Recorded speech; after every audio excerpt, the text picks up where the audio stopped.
दर्शकहरूलाई हार्दिक स्वागत छ। यति इमेलको लागि हामीलाई सुनेर साथ दिनुहोला। हाम्रो च्यानललाई लाइक, कमेन्ट र शेयर, सब्स्क्राइब गर्नुहोला। राज पौडेलको नमस्कार। आज कार्यक्रममा प्रत्यक्ष निर्वाचनतर्फका 165 क्षेत्रका लागि 3000 भन्दा धेरैको उम्मेदवारी। आयोगका प्रवक्ता भन्छन् उम्मेदवारहरूको सूची आजै प्रकाशन हुन्छ। प्रकाशन भएको विवरणका आधारमा भोलि आम मतदाताहरूले दाबी विरोध पेश गर्न पाउनुहुन्छ। उम्मेदवार चयनमा जेनजी आन्दोलनको प्रभाव कस्तो देखियो? अहिलेको लेसन भनेको चाहिँ जनताप्रति बढी संवेदनशील भइदिनु पर्ने भन्ने खालको एउटा भावना चाहिँ आएको छ जस्तो लाग्छ मलाई। प्राध्यापक लोकराज बराल र अन्तर्राष्ट्रिय प्रसङ्गमा ग्रिनल्यान्डलाई नियन्त्रणमा लिने अमेरिकी राष्ट्रपति ट्रम्पको धम्कीको युरोपेली नेताहरूद्वारा प्रतिवाद। तर सबैभन्दा पहिले आजका प्रमुख विश्व समाचार। शरद केसीबाट समाचार सुन्नुहोस्। फ्रान्सका राष्ट्रपति इमानुएल म्याक्रोले अमेरिकाले आफ्नो व्यापार नीतिद्वारा युरोपलाई कमजोर बनाउन र अधीनमा राख्न खोजेको आरोप लगाएका छन्। डाभोसमा आयोजित विश्व आर्थिक मञ्चमा बोल्दै राष्ट्रपति म्याक्रोले विश्व साम्राज्यवादी महत्वाकांक्षाको दबदबा रहने नियमरहित थलोमा परिणत हुने चेतावनी दिए। भाषणमा उनले डोनाल्ड ट्रम्पको नाम त उल्लेख गरेनन्, तर दादागिरीको सट्टा सम्मानलाई प्राथमिकता दिनुपर्ने बताए। युरोपेली आयोगकी अध्यक्षले पनि ग्रिनल्यान्ड नियन्त्रणमा लिने राष्ट्रपति ट्रम्पको धम्की र ट्यारिफ बढाउने उनको प्रस्तावप्रति युरोपको प्रतिक्रिया दृढ, एकताबद्ध र समानुपातिक हुने बताइन्। अध्यक्ष उर्जुला फोन देर लायनले डेनमार्कको भूभागको सार्वभौमिकता र अखण्डतामा कुनै सम्झौता गर्न नसकिने बताउँदै भनिन्, आर्कटिक क्षेत्रको सुरक्षाका सम्बन्धमा युरोप पूर्ण रूपमा प्रतिबद्ध छ। उनले त्यसको निम्ति ईयूले एउटा सुरक्षा प्याकेज समेत तयार गरिरहेको जानकारी दिइन्। ब्रिटेन सरकारले केही शर्तहरूको अधीनमा रहेर चीनलाई मध्य लन्डनमा राजदूतावासको नयाँ विशाल भवन बनाउन स्वीकृति दिएको छ। राष्ट्रिय सुरक्षा चिन्ताका कारण उक्त निर्णय गर्न 2 पटक ढिलाइ भएको थियो। उक्त निर्माण स्थल लन्डनको आर्थिक क्षेत्र नजिकमै छ र केही ब्रिटिस राजनीतिज्ञहरू विशेष गरी भूमिगत डेटा केबलहरूका कारण त्यो एउटा जासुसी केन्द्रको रूपमा प्रयोग गर्न सकिने कुराले चिन्तित देखिन्छन्। इजरायलले गाजाको निम्ति राहत सम्बन्धी संयुक्त राष्ट्रसङ्घीय निकायको पूर्वी जेरुसलेम मुख्यालय भवन भत्काउन सुरु गरेको छ। भवन रहेको जमिन आफ्नो स्वामित्वमा रहेको बताउने इजरायल UNRWA कार्यालयमा हमासको घुसपैठ रहेको आरोप लगाउँछ। संयुक्त राष्ट्रसङ्घ उक्त भूमि इजरायलद्वारा कब्जा गरिएको मान्दछ, तर कार्यालय परिसरहरू अन्तर्राष्ट्रिय महासन्धिहरू अन्तर्गत सुरक्षित रहेको बताउने राष्ट्रसङ्घले अक्टोबर 7 तारिकमा इजरायलमाथि भएको हमासको आक्रमणमा UNRWA का 9 जना कर्मचारीहरू संलग्न हुन सक्ने कुरा स्वीकार गरेको छ, तर उसले आफ्नो निकायमा व्यापक घुसपैठ भएको कुरा इजरायलले प्रमाणित गर्न नसकेको बताउने गरेको छ। चीनले आफ्ना नागरिकहरूको सुरक्षा गर्न अफगान तालिबानसँग माग गरेको छ। काबुल स्थित एउटा रेस्टुराँमा भएको विस्फोटनमा एक चिनिया नागरिक सहित कम्तीमा 7 जनाको मृत्यु भएपछि चीनले दोषीहरूलाई न्यायको कठघरामा ल्याउन पनि आग्रह गरेको छ। 5 जना चिनिया नागरिकहरू घाइते भएको सोमबारको बम विस्फोटनमा आफ्नो हात रहेको IS लडाकु समूहको क्षेत्रीय शाखाले जनाएको छ। र उद्धारकर्मीहरूले पाकिस्तानको सबैभन्दा ठूलो सहर कराँचीमा भीषण आगलागी भएको एउटा सपिङ मलको भग्नावशेष सफा गरिरहेका छन्, जहाँ 70 जना भन्दा बढी मानिसहरू अझै हराइरहेका छन्। घटनामा परेर बाँचेका एक व्यक्तिले आगो र धुवाँ तीव्र गतिमा फैलिएपछि भाग्न खोज्दा आफू बेहोस भएको र पछि अस्पतालमा होस आएको सुनाए। उनले आफ्ना परिवारका अन्य सदस्यहरू अझै हराइरहेको बताए। यति बेला यहाँहरूले सुनिरहनु भएको छ RR अनलाइन टेलिभिजनमा BBC को राष्ट्रिय तथा अन्तर्राष्ट्रिय स्तरका समाचार। तपाईलाई स्वागत छ। 21 गते हुने प्रतिनिधि सभा निर्वाचनका लागि आज देशभर सञ्चालन गरिएको उम्मेदवारी दर्ता कार्यक्रम करिब सम्पन्न भएको निर्वाचन आयोगले जनाएको छ। अधिकारीहरूका अनुसार केही स्थानमा भने तोकिएको समयभित्र निर्वाचन कार्यालय पुगेका केही उम्मेदवारको मनोनयन दर्ता अझै जारी छ। एक रिपोर्ट। देशभरका 165 निर्वाचन क्षेत्रबाट आज अबेरसम्म कुल 3428 जनाले उम्मेदवारी दर्ता गराएका निर्वाचन आयोगका अधिकारीहरूले बताएका छन्। केही स्थानमा मनोनयन दर्ता प्रक्रिया अझै जारी रहेकाले उक्त संख्या केही बढ्न सक्ने आयोगका प्रवक्ता नारायण प्रसाद भट्टराईले बताए। यो सकेपछि सबै मुख्य निर्वाचन अधिकृत र निर्वाचन अधिकृतज्यूहरूले उम्मेदवारहरूको सूची प्रकाशन गर्नुहुन्छ। आजै प्रकाशन हुन्छ र त्यो प्रकाशन भएको विवरणका आधारमा भोलि आम मतदाताहरूले दाबी विरोध पेश गर्न पाउनुहुन्छ। राजनैतिक दलबाट तथा स्वतन्त्र रूपमा मनोनयन दर्ता गराउने मध्ये यसपटक केही पुरानै र केही नयाँ अनुहार देखिएका छन्। यद्यपि लामो समयदेखि निरन्तर चुनावी मैदानमा सक्रिय कतिपय नेताहरूले यसपटक उम्मेदवारी दिएका छैनन्। चुनावको मुखैमा आन्तरिक विवादमा परेको नेपाली कांग्रेसको सूचीमा पूर्व प्रधानमन्त्री शेरबहादुर देउबादेखि उनकी पत्नी आर्जु राणा देउबा, पूर्णबहादुर खड्का, शशाङ्क कोइराला, प्रकाशमान सिंह, रमेश लेखक, कृष्ण सिटौला लगायतका नेताहरू समावेश छैनन्।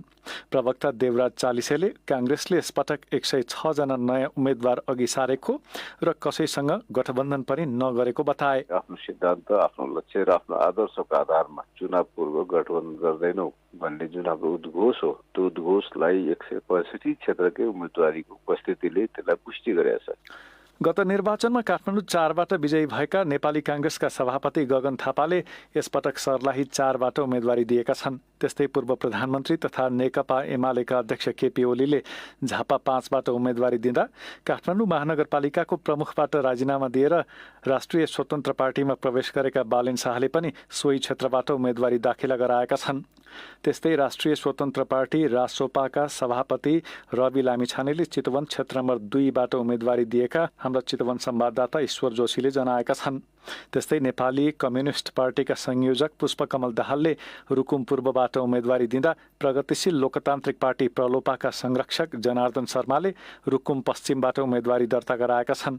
त्यस्तै पूर्व प्रधानमन्त्री बाबुराम भट्टराईले गोर्खा क्षेत्र नम्बर 2बाट उम्मेदवारी दर्ता गराएका छन्।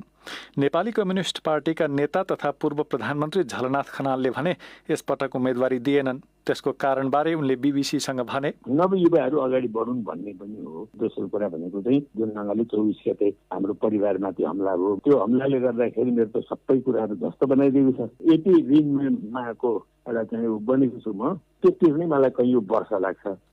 सुशीला कार्की नेतृत्वको चुनावी सरकारबाट राजीनामा दिएर उज्यालो नेपाल पार्टी मार्फत दलीय राजनीतिमा प्रवेश गरेका कुलमान घिसिङले काठमाडौँ 3बाट, रासोपा प्रवेश गरेका जगदीश खरेलले ललितपुर 2बाट उम्मेदवारी दिएका छन् भने शिक्षा मन्त्रीबाट राजीनामा दिएका महावीर पुनले म्याग्दीबाट स्वतन्त्र उम्मेदवारी दिएका छन्। त्यस्तै धरान नगरपालिकाको प्रमुखबाट राजीनामा दिएका श्रम संस्कृति पार्टीका अध्यक्ष हर्कराज राईले सुनसरी क्षेत्र नम्बर 1मा उम्मेदवारी दर्ता गराउँदा भरतपुर नगरपालिकाको प्रमुखबाट राजीनामा दिएकी रेणु दाहालले चितवन 3बाट मनोनयन दर्ता गराएकी छन्। निर्वाचन आयोगका प्रवक्ता भट्टराईका अनुसार प्रत्यक्षतर्फ महिला उम्मेद्वारको संख्या 12% हाराहारीमा देखिएको छ। जेएनजी प्रतिनिधि मध्येकी भावना राउत पुराना दलले मात्र नभई नयाँ दलहरूले समेत महिलालाई अपेक्षित स्थान नदिएको टिप्पणी गर्छिन्। टिकटमा त लास्टमा उहाँहरूको आफ्नै डिसिजन हुने भयो। हामीले खबरदारी गर्दा गर्दै पनि त्यो नभएको चाहिँ हो। संख्यात्मक रूपमा हेर्दाखेरि त दिनै पर्ने मात्र भएर दिएको मात्र जस्तो प्रवृत्ति चाहिँ हरेक दलहरूमै देखिन्छ महिलाहरूलाई दिने सिटमा चाहिँ। माघ 9 गते उम्मेद्वारहरूको अन्तिम नामावली प्रकाशनका साथै उनीहरूलाई निर्वाचन चिन्ह प्रदान गरिने निर्वाचन आयोगले जनाएको छ। प्रत्यक्षतर्फको उम्मेदवारी दर्ताकै सन्दर्भमा हामीले राजनीति शास्त्रका प्राध्यापक लोकराज बराललाई टेलिफोन सम्पर्क गरी सुरुमा उम्मेदवार चयनमा जेएनजी आन्दोलनको प्रभाव कस्तो देख्नुभयो भनेर सोधेका छौं। युवा पिँढीकोलाई पनि प्रतिनिधित्व गराउनुपर्छ। जेएनजी आन्दोलनको विशेष गरी त्यो मेसेज चाहिँ सबै पार्टीलाई गएको छ जस्तो लाग्छ। अब हामीले भने जस्तो सम्पूर्ण रूपमा जेएनजीकै रिप्रेजेन्टेसन मात्रै गराएर साध्य पनि हुँदैन। कुनै पोलिटिकल पार्टीले सन्तुलित आफ्नो पुरानो कार्यकर्ताहरू क्याडरहरू एउटा पनि हेर्नुपर्ने हुन्छ। त्यस कारणले मेरो विचारले त जेएनजीको सन्देश चाहिँ राम्रैसँग गएको छ जस्तो लाग्छ यसपालिको चुनावको कन्टेक्स्टमा। यो गएको भदौको 23 र 24 गते त्यो आन्दोलन नभएको भए जे जस्ता उम्मेदवारीहरू अहिले यसपालि देख्न पाइयो त्यसको चित्र चाहिँ भिन्न हुन सक्थ्यो भन्न खोज्नु भएको। जेएनजी आन्दोलन पछिको जुन मान्छेको सोच आयो, मनोवृत्ति एउटा पार्टीका नेताहरूमा पनि हामी सबैमा पनि एउटा जुन भावना आएको छ त्यसको केही न केही रूपमा प्रतिबिम्बित भएको जस्तो लाग्छ मलाई अहिलेको यो लिस्टमा। मोटामोटी रूपमा त धेरै उमेर पुगेका 80, 70, 75, 80% पुगेको मान्छे त बहुत कम छन् नि त उम्मेदवार त अहिले 50, 60, 40, 45 कै बिचमै छन्। त्योभन्दा तलै अब अलि धेरै पनि छन्। गर्दाखेरि केही रूपान्तरण भएको छ। यस अर्थमा चाहिँ यो अहिलेको हुँदै गरेको निर्वाचन पुराना विरुद्ध नयाँ दल बीचको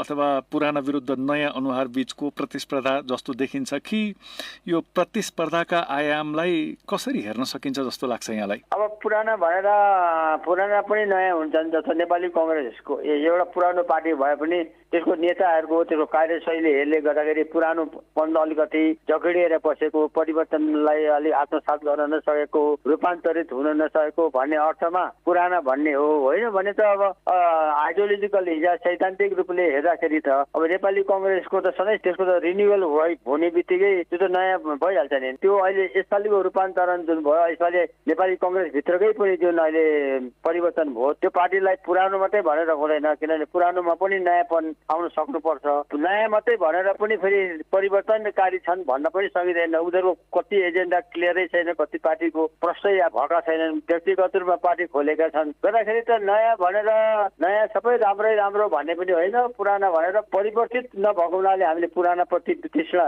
आएको हो। नेताहरूप्रति विशेष गरी नेताहरू 3-4 पालो पालो सरकारमा आउने जाने गर्ने, खालि स्वार्थको लागि मात्रै सत्ता केन्द्रित हुने, यस्तो खालको भएको हुनाले मात्रै हामीलाई त्यो एउटा वितृष्णा आएर चाहिँ हामीले नयाँपन खोजेको हो। होइन भने त अब केही न केही त परिवर्तन भइरहेछ। अब अन्त्यमा केही समय अघिको समानुपातिक तर्फको बन्द सूची र आजको प्रत्यक्ष तर्फको उम्मेद्वारहरूको अनुहार हेर्दाखेरि यो उम्मेदवारी प्रक्रियाको सबैभन्दा महत्त्व राख्ने पक्ष चाहिँ के हो जस्तो लाग्छ? अब यसो छ, एउटा सन्देश सबैलाई एउटा के भइरहेछ भने मनोवैज्ञानिक दबाव के परिरहेछ भने अब पनि यही पुरानै खेल तोड्यो भने नयाँ पार्टी भन्ने पुराना पार्टीहरूले पनि त्यो खेल तोडाउँदै गयो भने त्यो जनतामा झन् ठुलो चाहिँ वितृष्णा र विद्रोहको भावना जागेर आउँछ। त्यस कारणले यसलाई पनि हामीले सचेत हुनुपर्छ। अहिलेको लेसन भनेको चाहिँ सेन्सिटिभिटी, जनताप्रति बढी संवेदनशील भइदिनु पर्ने भन्ने खालको एउटा भावना चाहिँ आएको छ जस्तो लाग्छ मलाई।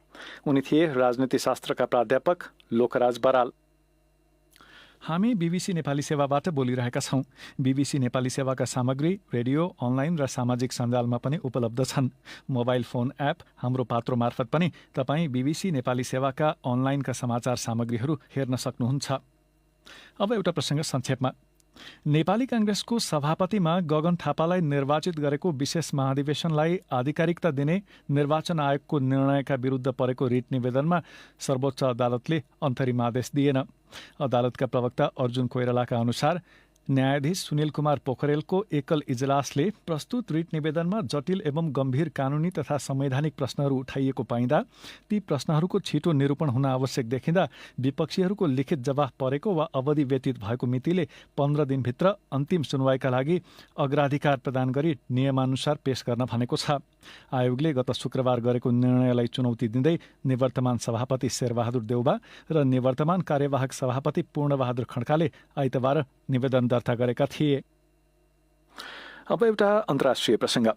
ग्रिनल्यान्डलाई नियन्त्रणमा लिने अमेरिकी राष्ट्रपति डोनाल्ड ट्रम्पको धम्कीको युरोपेली नेताहरूले प्रतिवाद गरेका छन्। विश्व आर्थिक मञ्चको सम्मेलनमा बोल्ने क्रममा उनीहरूले त्यस्तो धारणा व्यक्त गरेका हुन्। बीबीसीका विवरणहरूमा आधारित रिपोर्ट शरद केसीबाट। फ्रेन्च राष्ट्रपति इमानुएल म्याक्रोले सुरक्षा र अर्थव्यवस्था दुवै दृष्टिकोणबाट अस्थिरता र असन्तुलनको अवस्थामा पुग्न लागेको स्पष्ट रहेको बताएका छन्। उनले द्वन्द्व सामान्यीकरण भएको बताएर भने, हामी कहाँ छौँ हेर्नुहोस् त, तानाशाही उन्मुख परिवर्तनतर्फ। म्याक्रोले राष्ट्रिय सार्वभौमिकता र स्वतन्त्रताबारे फ्रान्स र युरोप स्पष्ट रूपमा जोडिएको बताए। उनी भन्छन्, यो बाँच्ने पुरानो शैली होइन, बरु दोस्रो विश्वयुद्धबाट सिकेको पाठ पूर्ण रूपमा नबिर्सिने र आपसी सहयोगप्रति प्रतिबद्ध रहने तरिका हो। यिनै सिद्धान्तका कारण नै आफ्नो देशले ग्रिनल्यान्डमा सैन्य अभ्यासमा सहभागी हुने निर्णय गरेको बताउँदै म्याक्रोले भने, त्यो कसैलाई धम्क्याउन होइन, युरोपेली अर्को सहयोगी देश डेनमार्कलाई सहयोग गर्न मात्र हो। युरोपेली आयोगकी अध्यक्ष उर्जुला फोन देर लायनले पनि राष्ट्रपति ट्रम्पको कदमलाई लिएर युरोपको प्रतिक्रिया उनकै शब्दमा दृढ, एकताबद्ध र समानुपातिक हुने बताएकी छन्। डोभास जाँदै गरेका बेला अमेरिकी राष्ट्रपति डोनाल्ड ट्रम्पले भने, ग्रिनल्यान्ड आफ्नो कब्जामा लिने इच्छा सामाजिक सञ्जाल मार्फत दोहोर्याएका छन्।